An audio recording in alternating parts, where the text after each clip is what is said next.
We are live. Hi, everyone. Things are hopping in the sewing studio. We're sewing jeans. We're sewing jeans! And it is, it's a little intimidating. I've sewn one pair of shorts. And it was tricky. It was really tricky, and especially the crotch and the front area. Not easy to do. So now let's try it with a tight fitting pair of jeans made from a ridiculous fabric. This is the pattern I'm using. It's Butterick 6840. This was a McCalls pattern prior to this release. It's got a different number. It's in the description. Here's the wacky fabric that I'm using. We're entering these pants in a contest, you know. It's called the WWIT contest at patternreview.com. What was I thinking? This fabric was kindly gifted to me from a friend. I get Thanksgiving holiday vibes from it. And we're starting here because my understanding is that it takes a few go-rounds with pants to try to get the fit right, and I don't think this is going to be any exception. Now, one thing I'll tell you about this pattern, it's using the Palmer Pletsch tissue fitting system. I had never done that before, and that was the reason why I chose this pattern. The way that the system goes is you tape and pin your pattern pieces together after cutting them out. You put an elastic around your waist where you want your waistband to sit, and then you ideally have a friend or somebody help you slide the pattern up your leg just like you're wearing a pair of pants, and then tuck and pinch and pin and do all the things to try to get the paper to fit your body. This was not easy because guess what? You've got pinholes in tissue paper and it's easy to tear through. I was trying to like take a step or lift my leg, the paper's tearing. It was just not an easy thing. So I got a little bit fed up and I said, okay, we are just going to do a fabric toile, which is what I do for almost all of my sewing projects. So here's what we've got so far. This is the back yoke piece. This is the back leg. And this is the front. I'm also going to tell you that this pattern has a, I forget the term. Let's just say it's got a fly that's a separate piece. It's not like actually cut as part of the fabric, which is different than the way I did it. What I did was I took the fly pattern piece, overlaid it on the seam allowance, and then cut that as part of my front pants leg. because there was a good reason why I did this. Number one, I read that when you have, you know, pieces of fabric attaching, bear in mind, this is going to be jeans. This is going to be denim. I think I have 12-ounce denim, which isn't super thick denim. It's got a little bit of stretch to it. But I was like, why would I want to have extra bulk around my crotch area? I'd kind of prefer to avoid that. So I went with, I'm going to put a link in the description to a woman's very, very thorough video series that I'm following. And she's like, I do it this way. So I'm like, okay, good. I'm going to do it that way, and I'm going to follow your video instruction tutorial. Because one thing with this pattern is it does not have any sort of video tutorial that I could find, which is unfortunate. I'm not going to make one, but if any of you have sewn Butterick 6840 or the McCalls pattern, let me know, because I'm going to need help. So I'm going to show you some problems that I'm having with the fit. All right. Yeah, it's a little bit, well, what is it? I don't even know.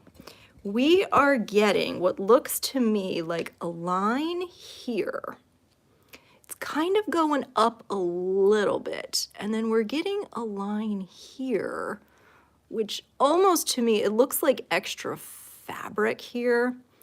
and there's some extra fabric here. And this was making me think back to the one pair of shorts that I sewed, because I was getting a ton of extra like fabric kind of looping out.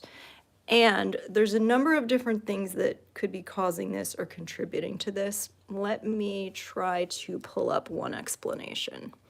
One possible source of the problem. Okay, this is from Closet Core Patterns. Close your eyes if you get dizzy. I don't want to be scrolling. This is the pants fitting process, and I opened that up in their resource library, but here it's just showing some common pants fitting adjustments. So here's one: shorten the crotch adjustment. Basically, the crotch is too long. I don't know if this is what's happening for me, because they're saying for this you kind of get like frowny lines around the crotch, and I'm not quite getting that. Anyway, here's the solution for that. You remove some of the width from the inseam or the front thigh to shorten the French crotch curve. So here it's very easily showing you what would be the change you would make. Just cut that a little shorter. And for me, since I already have my toile sewn up, I'm just going to change my stitch line. One thing for this pattern is that it calls for 1-inch seam allowances in most cases along the side seams. I've not been doing that. I've been doing 5/8 inch, but these are all just basting stitches, and it's going to be really easy for me to take these out and adjust as needed.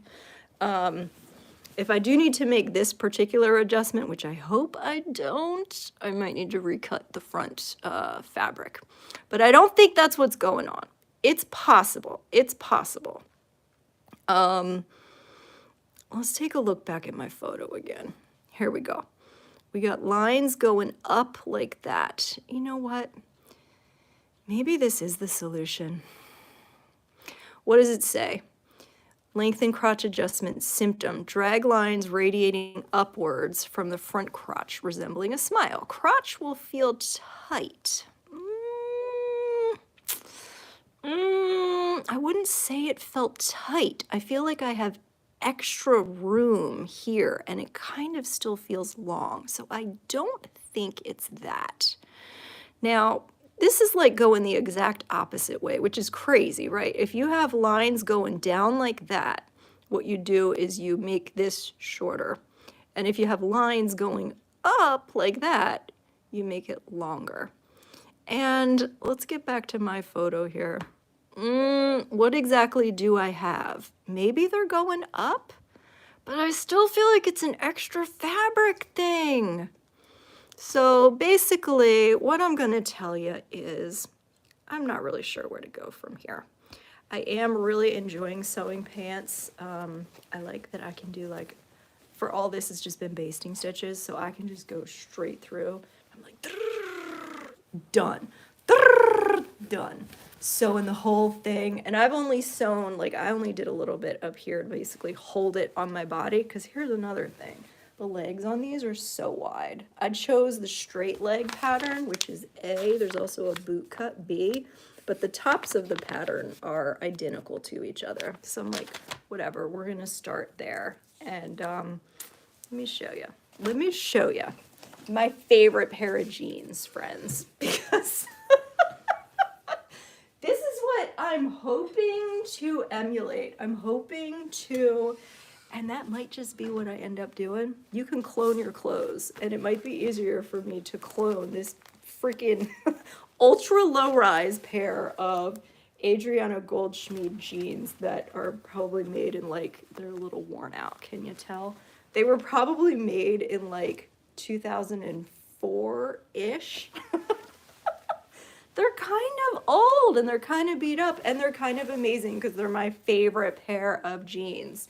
So let me give you a little comparison here of what we're looking at with legs. Yeah.